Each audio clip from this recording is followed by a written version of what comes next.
सांगली शहरात घडलेल्या एका थरारक खुनाच्या घटनेने परिसरात खळबळ उडाली आहे.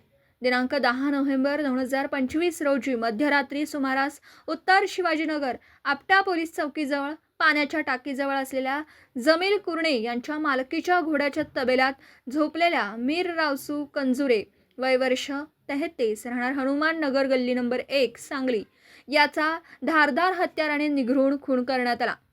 प्राथमिक माहितीनुसार आरोपींनी अज्ञात कारणावरून इडक्यासारख्या धारदार हत्याराने मयताच्या तोंडावर, डोक्यावर, डोळ्यांवर, नाकावर आणि हनवटीवर वार करून त्याचा जागीच खून केला.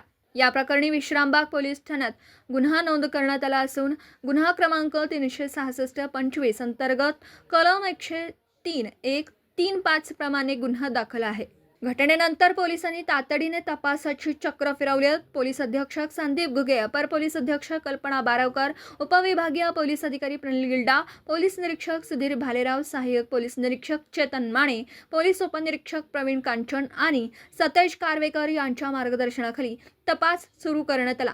दरम्यान पोलीस कॉन्स्टेबल आर्यन देशंकर यांना गोपनीय बातमीदाराकडून माहिती मिळाली की या गुन्ह्यातील आरोपी क्रमांक 1 आणि 2 सांगली एसटी स्टँड परिसरात थांबले आहेत. त्यानंतर पोलिसांनी तात्काळ पथक तयार करून तेथे सापळा लावला आणि आरोपींना पळून जाण्याची संधी न देता ताब्यात घेतला. चौकशी दरम्यान आरोपींनी गुन्ह्याची कबुली दिली. दोनही आरोपींना विश्रामबाग पोलिसांनी अटक केली असून या प्रकरणाचा अधिक तपास सहाय्यक पोलीस निरीक्षक चेतन माने करीत आहेत.